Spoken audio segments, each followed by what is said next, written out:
Salut, regardons l'exercice 5.11. Donc, on dit qu'on a un cylindre creux, 50 cm de longueur. On donne le diamètre intérieur puis le diamètre extérieur du cylindre. On va se faire un petit schéma. On dit que ça supporte une charge de 50 kN avec un module d'élasticité de 90 gigapascal. On veut calculer la contrainte et la déformation. Donc, on a la longueur du cylindre. La voilà. Ça, c'est notre L. On va le mettre en millimètres. On a deux diamètres, un diamètre intérieur puis un diamètre extérieur. Si on dessine le cylindre, maintenant que je le dessine à la verticale, le cylindre creux, c'est juste qu'il y a un diamètre extérieur, puis il y a un trou dans le centre du cylindre. Fait que ça va ressembler à quelque chose comme ça. On a le diamètre extérieur, puis on a le diamètre intérieur qui est juste ici. Pour définir ces variables-là, je vais plutôt... je vais les définir comme ça. Ça, c'est le diamètre intérieur, I pour intérieur, puis le diamètre extérieur, appelons-le avec un E. Je vais utiliser des fois le rayon extérieur, qui est le diamètre sur 2, puis le rayon intérieur, qui est le diamètre sur 2. Ensuite, on a la charge qui est supportée, 50 kN. Ça veut dire que c'est une force de 50 000 Newton. Et on a le module d'élasticité. On va commencer par calculer la contrainte en faisant la force divisée par la surface. Il faut juste comprendre que la surface qui est importante ici, tiens, change de couleur.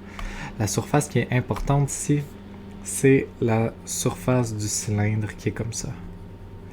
C'est tout le tour du cylindre en le fond. Ce que je vais faire pour calculer cette surface-là, si je regarde une vue de haut, ça c'est mon cylindre avec le diamètre extérieur.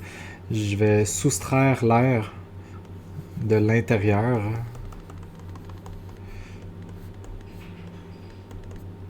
Puis en faisant cette soustraction-là, ça va me donner juste la surface que je veux, qui est ici. Donc la surface ici, le A de tout le cercle ici, qui serait tout ça, ça serait pi fois ce rayon extérieur au carré. Ici, j'ai pi fois le rayon intérieur au carré, puis je vais les soustraire pour obtenir la surface qui est là. Donc c'est parti, je fais mon calcul, je commence avec ma déformation. Je vais utiliser F sur A, la force c'est connu, c'est 50 000 Newton, et comme surface, je vais avoir pi fois le rayon extérieur, le grand rayon, c'est 75 mm divisé par 2. Tout ça au carré, moins pi fois le rayon intérieur qui est 60 mm divisé par 2 au carré.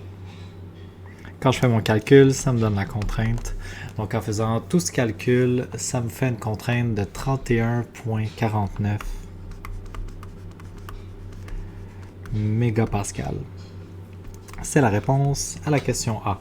Pour la question B, on nous demande de calculer la déformation. Pour calculer la déformation, je vais utiliser la formule avec le module d'élasticité. Donc, E égale sigma sur epsilon. Je peux isoler ma déformation en faisant sigma sur E. Et en m'assurant d'avoir les mêmes unités en haut et en bas. Je connais ma contrainte 41,49. Méga, c'est 10 à la 6 pascal. Et je connais le module d'élasticité 90 fois 10 à la 9 pascal. Mes unités se simplifient et finalement, en faisant la division, ça me fait 0,000349.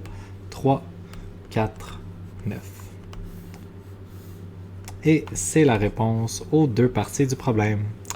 Voilà, c'est tout pour le numéro 3.11.